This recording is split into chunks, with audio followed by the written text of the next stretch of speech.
is still smoking from the Israeli military attack over the last 24 hours. This is Democracy Now!, democracynow.org, The War and Peace Report. I'm Amy Goodman with Aaron Mate. The Obama administration has expanded the national terrorist watch list system by approving broad guidelines over who can be targeted. Reporting for The Intercept, Jeremy Scahill and Ryan Devereaux obtained the government's secret watch list from an intelligence source. The guidebook says that to be deemed a terrorist target, quote, irrefutable evidence or concrete facts are not necessary.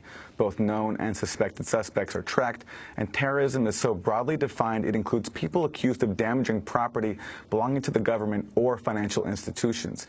Other factors that can justify inclusion include postings on social media or having a relative already deemed a terrorist. The guidebook's criteria also apply to the no-fly list and the selectee list.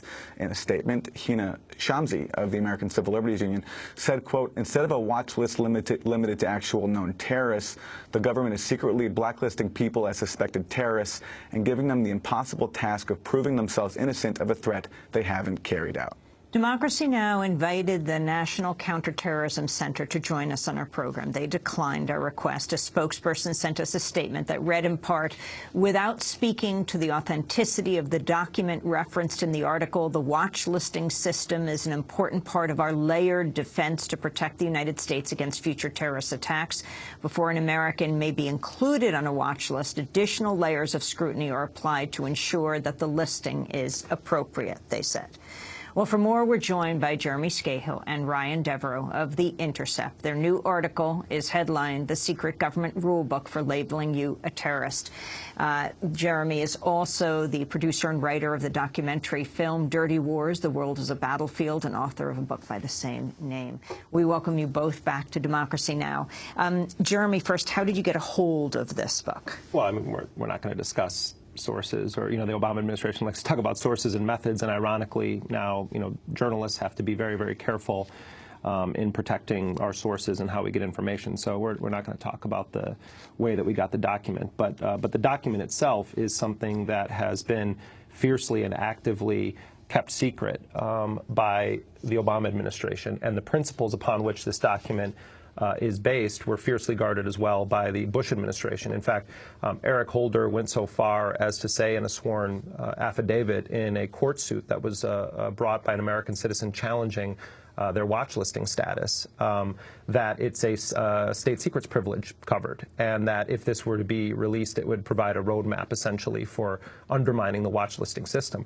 What we have here is tantamount to a system that's sort of like a global stop and frisk program, because the standard for putting people on a list where they are going to be designated as known or suspected terrorists, the acronym is KST, you're a KST, a known or suspected terrorist, and there's no way of determining if you're a law enforcement official and you get this information whether there's actual evidence against someone to suggest that they're involved with a terror plot, or their phone number popped up in the phone of someone who is suspected of potentially being a terror suspect. The standard that they use to put people on this is what's called reasonable suspicion. We talked to former FBI agents, one of whom was a Los Angeles police officer for several decades, and he said, if I can't find reasonable suspicion to stop anyone I want, then I'm not a good cop. And so what they're essentially doing is saying that if someone, not based on concrete facts or irrefutable evidence, but if someone within the intelligence community thinks someone is suspicious, maybe they're posting something on Facebook, maybe they're posting something on Twitter, that they think indicate that they have sympathies in favor of some sort of a jihadist group, let's go ahead and designate them as a suspected terrorist. Imagine what could happen, the implication of this for all sorts of communities, but the way that Muslims, Arabs, Pakistanis, others in our society are targeted in this post-9/11 world.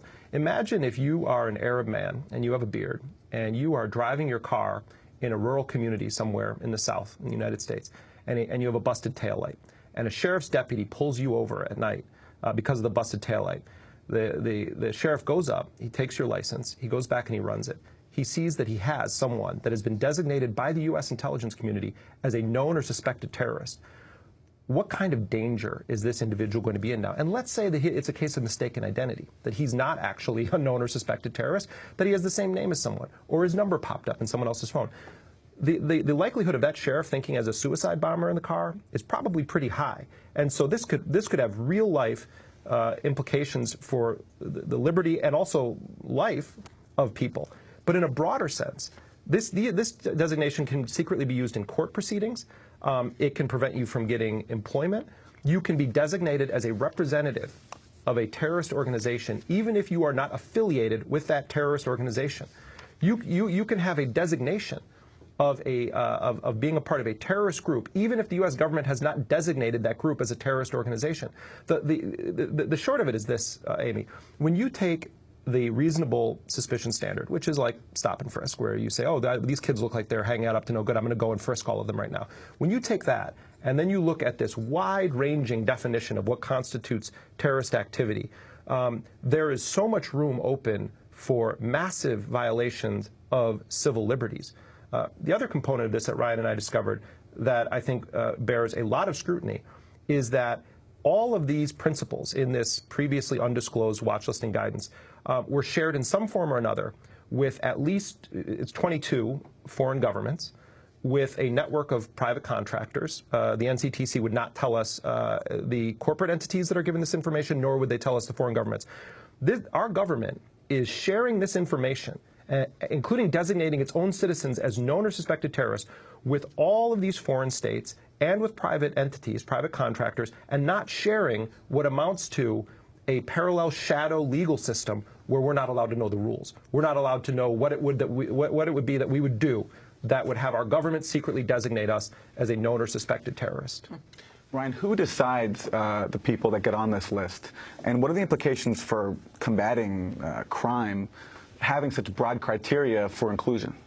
Well, the watchlisting community is composed, as Jeremy said, of foreign governments, private contractors, as well as a broad range of executive departments and agencies, obviously CIA, FBI, local law enforcement. All of them sort of work together to share information about people known or suspected terrorists and sort of disseminate that information broadly.